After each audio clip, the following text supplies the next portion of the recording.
All right, roll up, roll up. Welcome to the 1 o'clock tour of your Flutter development environment.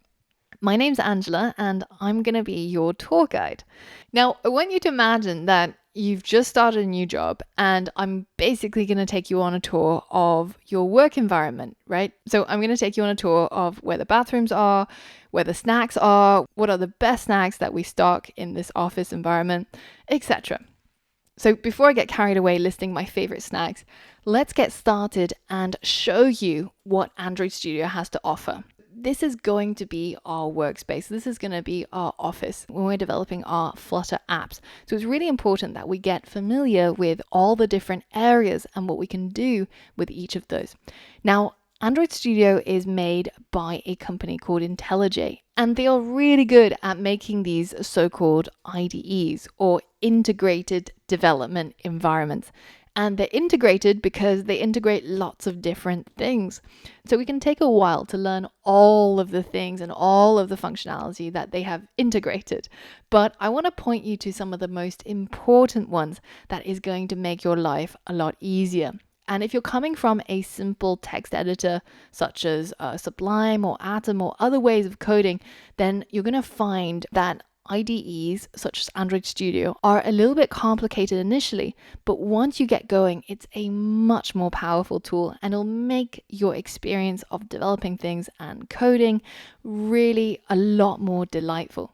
So let's start from the top, and you can see right at the top we've got a navigation bar of sorts, and it's basically showing you the location of the current file relative to your project.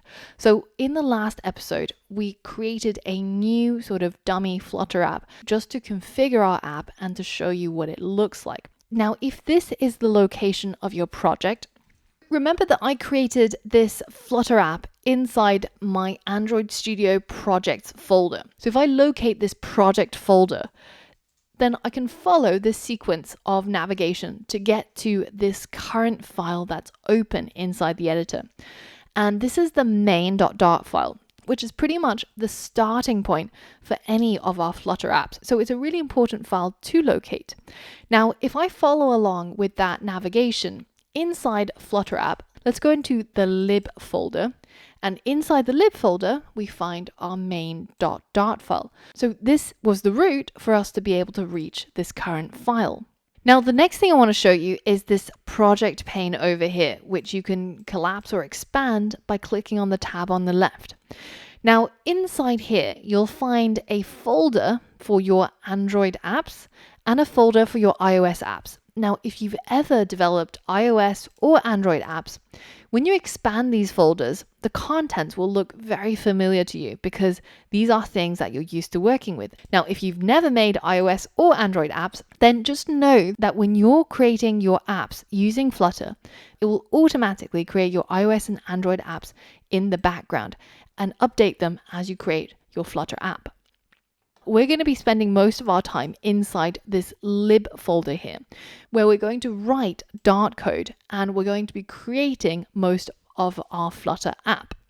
Inside the project navigator, when you want to open up a file to inspect, you double click on it. So for example, if I double click on this pubspec.yaml file, then you can see it shows up inside here on a new tab. Now, this is an important file because it's our configuration file. It helps us configure our Flutter apps. And here you'll be adding things such as third-party libraries or other packages, and you'll be setting up your assets folder, etc. So we're going to be diving deep into our configuration in the coming lessons. But for now, just know that this is where it resides and this is where we'll find it when we need to change it. Now, here's a really helpful button. If you find that when you open up your project, all the folders are all collapsed and you want to locate the current file that's open, then just go ahead and click on this little sort of locate me button here. And you'll see that it'll expand the folders as needed to show you where you currently are inside your project structure. So that's kind of neat. I'll be sharing some of these tips as we go along whenever it's relevant, so feel free to use it or not, it's totally up to you. The next thing I want to show you is this editor pane here. And this is where you're going to be writing most of your code. So feel free to give yourself more space by dragging that separator there, or just collapsing the things that you don't really need. Inside this editor pane, you see a margin over here. And the margin has certain helpful tools, such as, for example, here, when the code specifies a particular color, it'll actually show you a little swatch of that color so that as a human, you know what that color is. Because very often when we're creating colors, it just kind of is like code, right? What is light blue? What is blue? What is, a hex code? And this just helps you see all of that. The other thing that you can do using this margin here is you can collapse parts of the code that you're kind of done with to keep your workspace tidy. So for example, if we're done writing this particular part of the code and I just want to get it out of the way, then I can click on either this one or this button. And it's almost like closing a book. It just collapses that part of the code so that you're not distracted by all the code that's in there. And if you're working on different parts, just collapsing these sections can make it so much easier to figure out what's actually going on the page, especially when there's a lot of code. And you can click on these 3 dots to expand them again when you need to. The next thing I want to show you is down here, we've got this section called Dart Analysis. And this comes from the Dart plugin that we installed. And what this does is that it will very helpfully point out parts of the code that it thinks is wrong, that you might have made an error, or warnings telling you that you might be doing the wrong thing.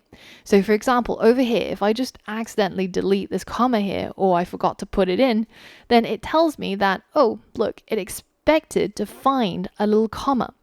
And if you're lost somewhere in the code and you see this little warning and you don't know what it is or where it refers to, just double click on it and it'll show you where it expected to find a comma. So if we added a comma there, then that warning goes away. And if I right click and click on reformat code with Dart FMT, then it will reformat my code to make it look proper again. Remember, if you configured Android Studio to reformat your code every time you hit save, it will be the same thing as right clicking and clicking on this. So let's just try that again, and I'm going to hit Command S to save. Then you can see it does exactly the same thing. It just reformats the code, which is kind of neat. So keep an eye out inside Dart Analysis for any errors or warnings you might be getting so that you can fix your code before you run it or make a mess of it. The next part I want to show you is the Flutter Outline on the right side here. So this kind of builds up a tree structure, if you will, of your entire code base. So you can see that, for example, inside here, we've got a scaffold, and in the scaffold, there's an app bar.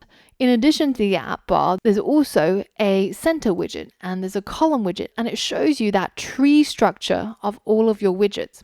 This can be really helpful when you have a long file full of code and you're trying to locate a specific thing. So you can just click on it and it will highlight that part inside your code. So it's really useful when you're navigating around your code and seeing kind of at a glance what your code looks like.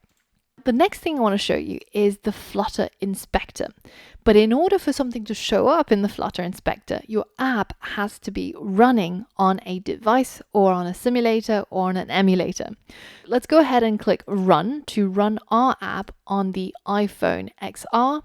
And if you ever see this little pop-up on the right here that tells you that an IDE error occurred, don't worry, it's not your fault. It isn't related to what you've done. It's just relating to how the plugins are working with each other in the background. And Google will automatically report these issues back home to try and figure out what it is that might be going wrong. So don't get scared if you see that red box over there. So now that our app is up and running on a simulator or on a device, then we now have something actually inside our Flutter Inspector. Now, for those of you who've ever made a website, the Flutter Inspector can feel quite familiar because it's very, very similar to the Chrome developer tools. And you have to remember that the people who built Flutter originally came from the Chrome team. So a lot of this gets inspired by the same tools. For example, over here, you can see that we have a floating action button right at the bottom here.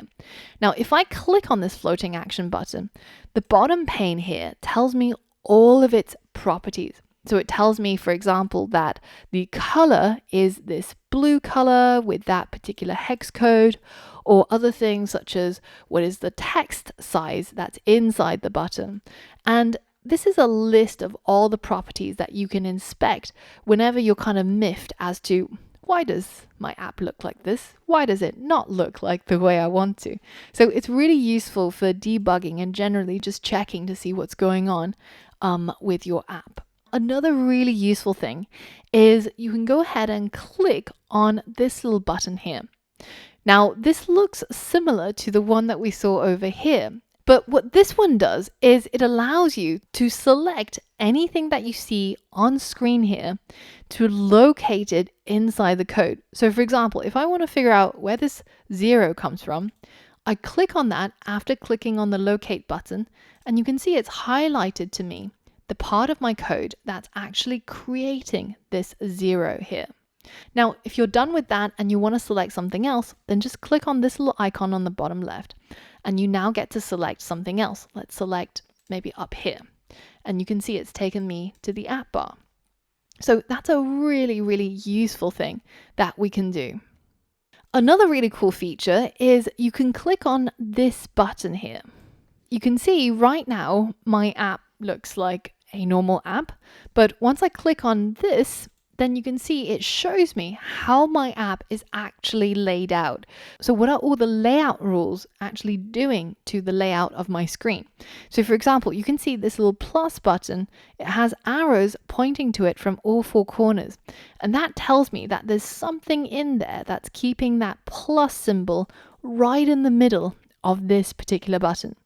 And so this also helps you to diagnose what's actually going on with your layout. And especially if you have problems with the way that things are laid out, this is really helpful for you to figure out what went wrong or what you should change. The final thing I want to show you is the Run tab down here.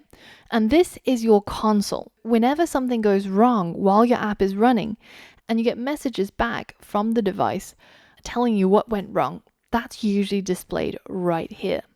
And this is a little bit different from Dart analysis.